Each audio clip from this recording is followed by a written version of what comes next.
Good afternoon, Ovation Nation, and welcome to some more Pokemon news. Now, I was at work and receiving so many notifications on my phone because I get notifications from Nintendo on Twitter, and there was just so many new information on Pokemon Sword and Shield that's being, I guess you can consider it, leaked or revealed by GameInformer. Now, they have their own Pokemon homepage. Pokemon's the cover of their November magazine. There's some kind of deal going on here with Pokemon slash Nintendo and GameInformer, because they just revealed a lot of information with interviews with Masuda himself. So I'm going to go ahead. There's several articles I'm going to look over today. I don't know how long this video will take me. I guess it depends on how much I have to say and how much I have to read.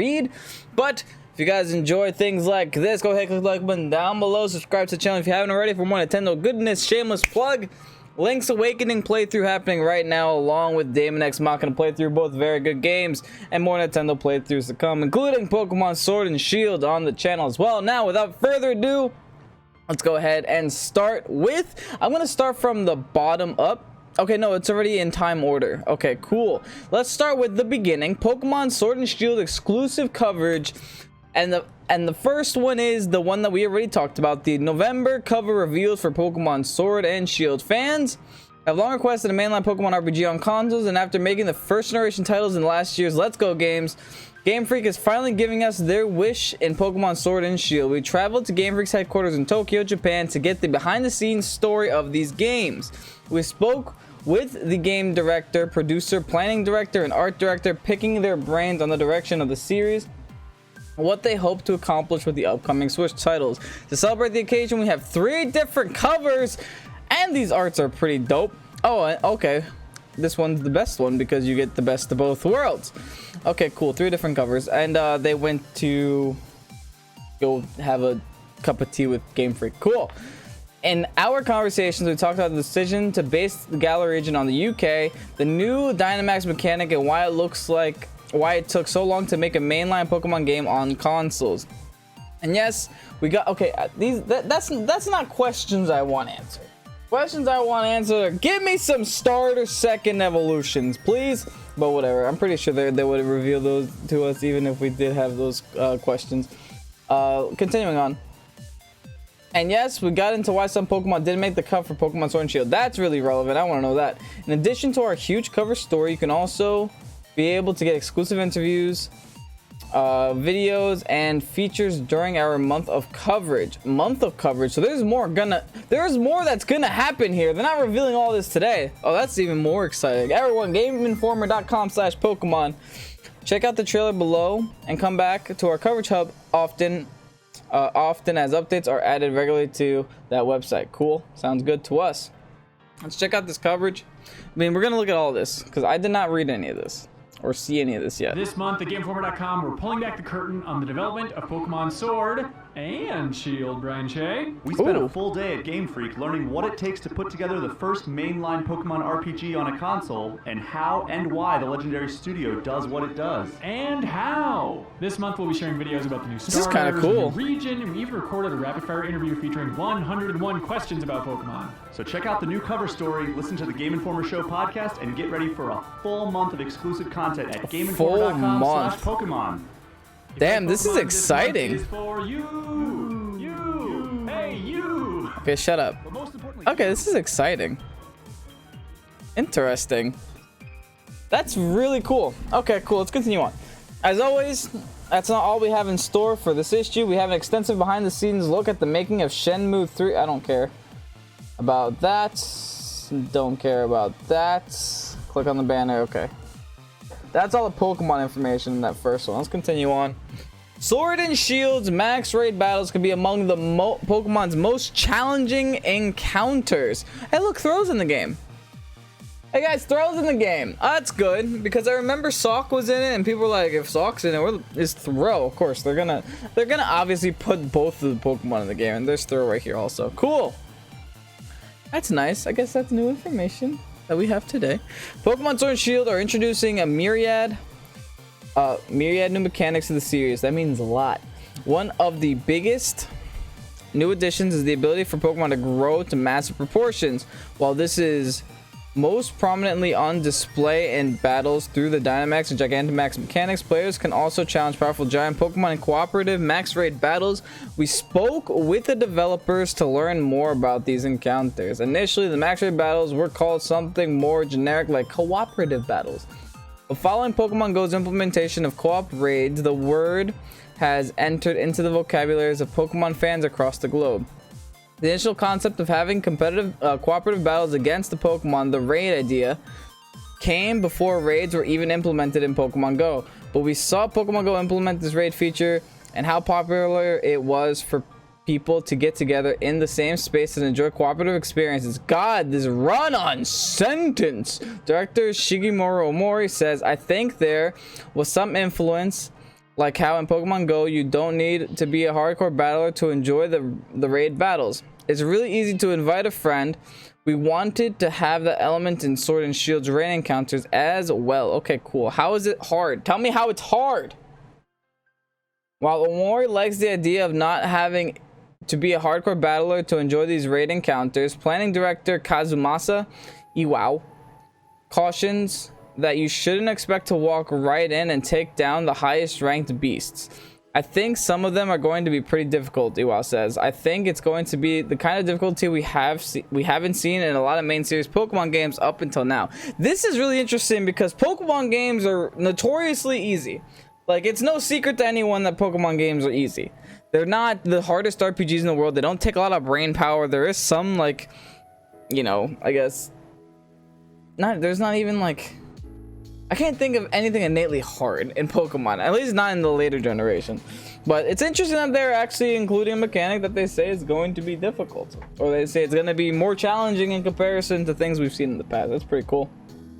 I like it, especially in terms of battling. I think it's going to have kind of difficulty we haven't seen up until now, but there is a widespread of difficulties even in the max raid battles. Cool.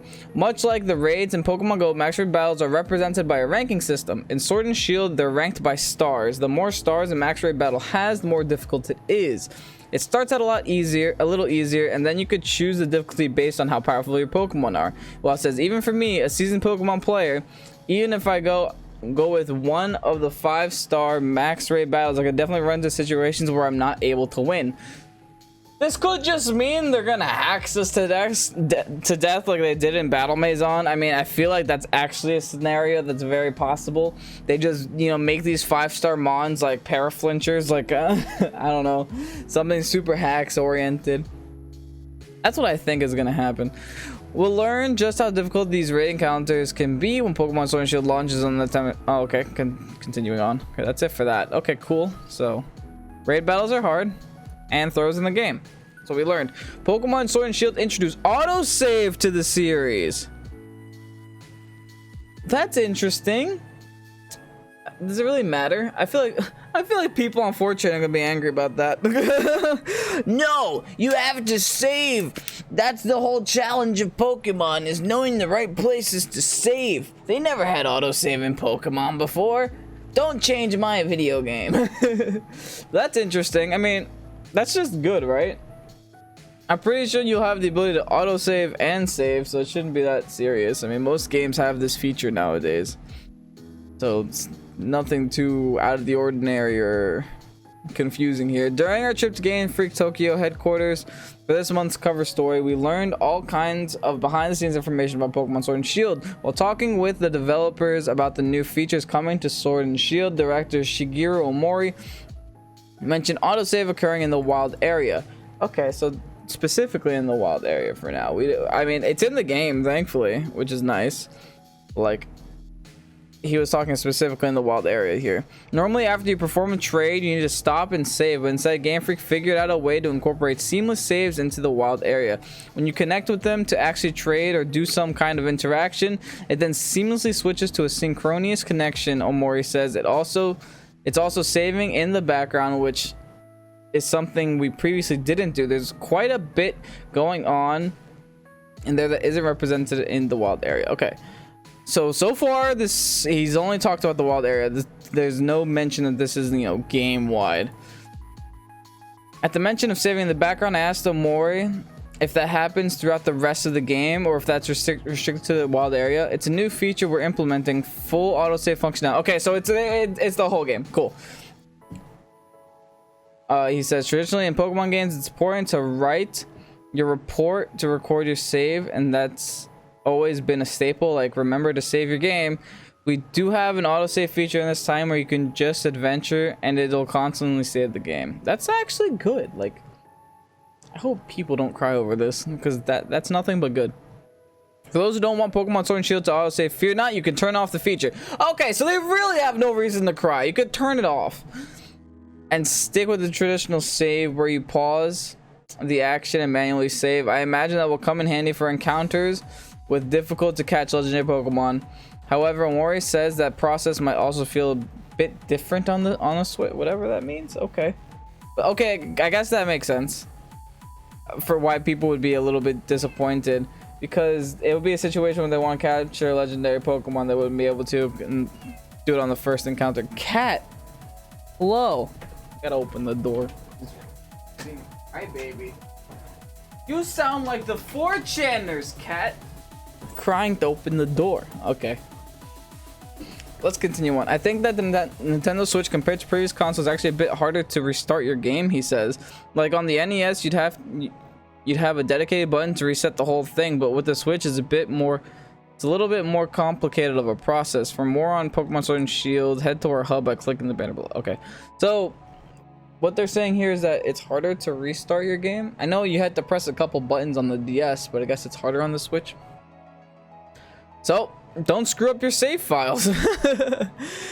Easier said than done, Kevin. I mean, I'm pretty sure I'll mess up somehow. Okay, autosave into the series Pokemon cut from Sword and Shield's national decks will return in the future. Oh, this is spicy.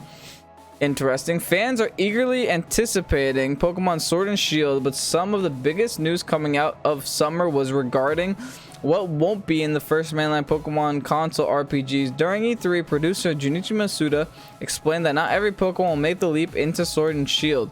This news left many fans disappointed, so I caught up with Masuda during our trips for this month's cover story to dive deeper into the reasoning for the cuts.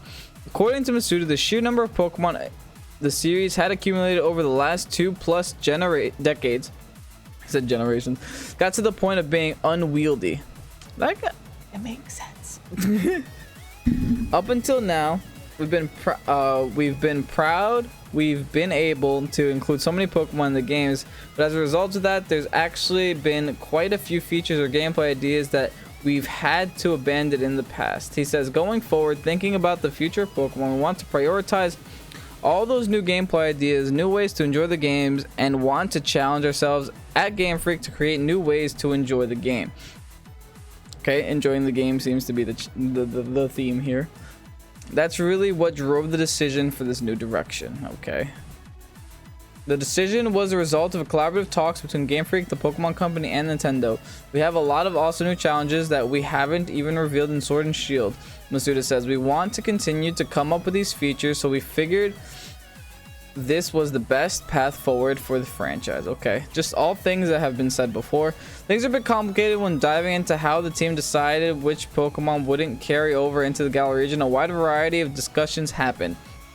It's not just one kind of criteria for deciding which Pokemon are going to appear in the games, but a lot of different reasons, a lot of different directions, and a lot of debate which ones would be the best in the game. Masuda says, I think one example of that is figuring out the Pokemon that would make sense for the setting of the game the most. These Pokemon look like they live in the Galar region. We really spent a lot of effort deciding which would best fit the setting of the adventure and the features that we wanted to implement. I think that players will be satisfied. There's a few Pokemon that you'll encounter in the Galar region Pokedex, so I think players will have fun seeing all the Pokemon. There's quite a few. Okay, so he just said there's a lot of Pokemon. Cool. Oh my god, there's a lot here. When I asked specifics about Pokemon that didn't make the cover of Pokemon Sword and Shield, including names and total numbers of creatures, Masuda did not elaborate. However, he was much more explicit when I asked if a cut Pokemon will return in future games. Definitely, he says.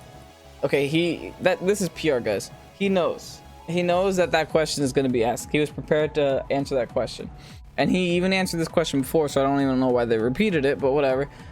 Pokemon that are cut will be in future games. You can look forward to seeing Pokemon that don't appear in these games appearing in different regions in future games. I think Pokemon Home for a lot of players will serve as a launching pad to gather them all there and then embark on future adventures. Pokemon Home has been announced, but details to this point are scarce. Masuda intends on keeping it that way for a bit longer, but it did offer a bit more insight to the upcoming app. We're really designing it as a place for all your Pokemon together.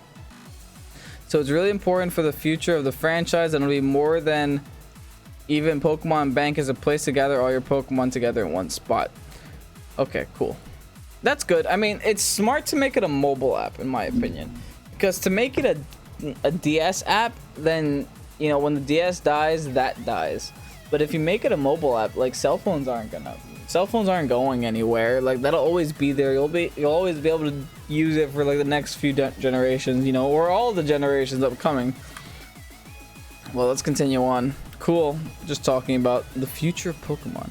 HMs are not in Pokemon Sword and Shield. Ooh, that's interesting. HMs are not in Pokemon Sword and Shield. This one's a short one. That's good. Since the start of the Pokemon series, hidden machines, HMs, have been a staple. I mean, they weren't in the last game either, right? So who cares? Like, get rid of them. No one wants them. They're annoying. These special moves, which can be taught to multiple Pokemon, then used in battle and in special circumstances outside of battle, were replaced in Sun and Moon with a ride Pokemon. During our trip to Game Freak's Tokyo headquarters for this month's cover story, we asked them about the role in HMs in Pokemon Sword and Shield. According to planning director Iwao, HMs didn't fit into the philosophy of Pokemon in Sword and Shield. I think they played a role in the series traditionally to be like the relationship between a door and a key. The HM will unlock something, and you're able to progress and feel the ability to go to a new place, he says. We didn't have them in Sun and Moon, and this time around we didn't feel like it really matched the concept, especially with the wild area and wanting to have this higher degree of freedom. The players can kind of choose how they want to engage with this gameplay. Having more HM based elements, we didn't really feel like matched the game time around. Okay, that was kind of a really short one. That makes sense. They want the game to feel more open, and if you have HMs, then the game is linear. Like, that's just the way it is. So I'm okay with that. HMs were annoying, so I'm like super okay with that. What I'm not okay with is this, and we'll get to it. Jeez, I'm not okay with this. EXP share is baked into Pokemon Sword and Shield. That is so annoying for competitive, because EVs are a thing, and you just have to be training your whole party in the same EV at the same time. That's annoying. During our trip to Game Freak for this much cover story, we learned a ton of tidbits about Pokemon Sword and Shield and what went into making it. One of the smaller yet interesting pieces of info we learned involves EXP share, an item that splits the experience earned in battle to all Pokemon in the player's party. According to Amori, Pokemon Sword and Shield does away with this item, so they get rid of it, but it's still there. Like, God, that's so stupid. However, when we followed up with Amori about whether that means we need to train up each individual Pokemon, he confirmed to us that every Pokemon in our party gets equal experience automatically as you progress through the game. That's annoying. This revelation occurred during our filming of the rapid fire video, which you can look forward to seeing later this week. For more, yeah, okay, blah blah blah. Okay, yeah, great. EXP is baked into the Pokemon. Jeez. This is the one we saw already. Okay. Pokemon Sword and Shield have mechanics to let you use your favorite Pokemon competitively. Interesting. Very interesting.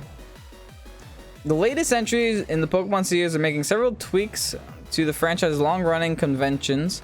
From introducing autosave to getting rid of the EXP share item in favor of an automatic solution, Sword and Shield changed several things about the standard play of a Pokemon game. While Game Freak was open about a lot of the behind-the-scenes information surrounding the development of Pokemon Sword and Shield, the team was a bit cagier about a new battle mechanic that it could only tease. A new battle mechanic. Traditionally in the series, you could start with your starter Pokemon, and then you catch a lot of Pokemon in the beginning, and those are with you throughout your whole adventure, and then the player gets attached to them. Maybe some players get attached. I throw them away. Okay.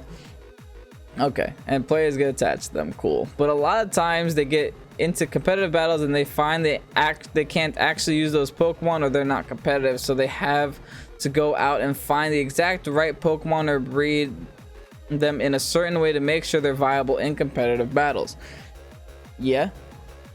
Planning director Kazumasa Iwao says, this time around, we really wanted to introduce some systems that help the player be able to use those Pokemon they caught in the beginning. Really?